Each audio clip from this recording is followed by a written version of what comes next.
And just to follow up there, what's your message to the nurses I've interviewed, and so is everybody? Like, they're just burnt out. They are. They're just tired. They're leaving. They're quitting. What's your message to them? Like, well, we've actually got a couple of texts from them saying they're just tired. Well, they should be tired. I mean, they had been undervalued and disrespected for 4 years by the Ford Conservatives at every turn. It's absolutely unconscionable during a public health crisis in particular that Doug Ford has had no plan that he's brought and supported. That's just one example. But I think what they're also exhausted by is this notion that private care has been prioritized by the Ford Conservatives over public health care. I mean, if you were showing up to work every single day and you were talked down to and you were underfunded and you were called heroes, but that was never backed up with meaningful, competent action, like the repeal of Bill 124, of course you would be exhausted and burnt out. And that's what we see with nurses. That's why that legislation needs to be repealed as a priority. We need to invest in the right way in public health care. An Ontario Liberal government that I lead will do that. Hi, Stephen. Hey. We saw some of the most, I think, aggressive exchanges of the debate between yourself and Mr. Ford. Do you think that that's an approach that's going to work for people who maybe are on the edges of support for Ford and are thinking about where to cast their vote? Look, I said this in my opening comments tonight. Every single election is about a choice.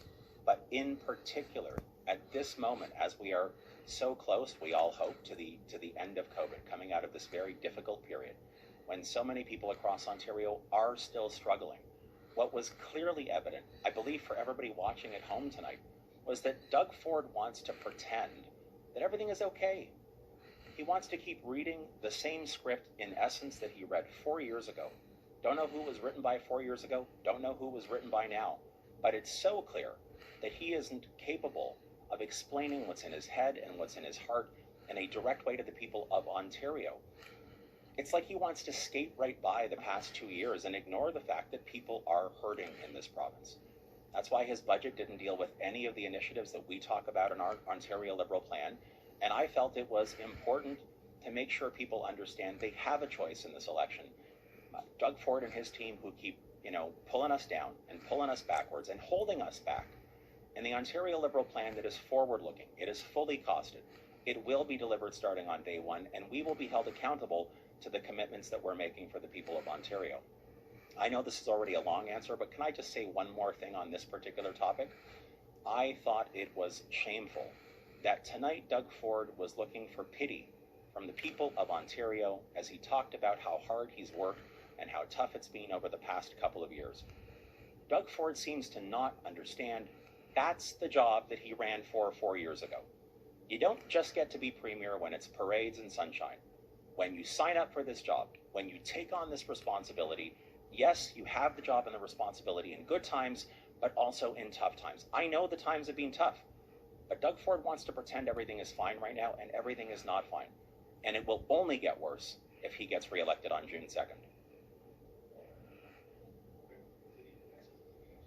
Hi, Stephen. Hi there. You've pledged to scrap 413.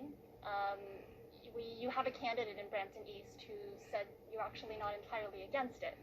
So to be clear, would you scrap that 413, or is it a consideration? I know it's not a consideration at all. I believe the candidates clarified her comments, and I said this earlier today.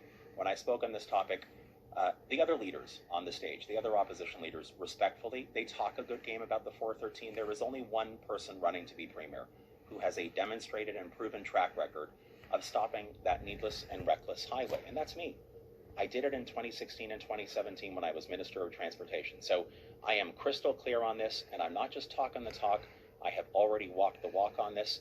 Come June 2nd, should I earn the honor of governing this province at our first cabinet meeting, we will cancel Highway 413 and begin to invest your money, $10 billion, in building new schools and repairing schools right across Ontario. You're maybe the least known candidate up there. Do you think that you did enough tonight to win the confidence and trust of voters to vote for the Liberal Party? Well, look, I think voters will decide come June 2nd. What I was really excited about, which I said all the way through today and leading up to today, was to have the chance to talk directly to the voters of this province, the people of this province, so they understand what's at stake. They understand clearly that 4 more years of Doug Ford and his team will literally keep holding us back, dragging us down, and a more hopeful, forward-looking, balanced plan that is fully costed and has been fully costed from day one. a fully costed and responsible plan that will actually put people at the center of every single decision that we make. I think people saw that crystal clear and stark choice that sits right in front of them. And I think we are, I don't know, 17 days away from Election Day. We'll let the people of this province decide.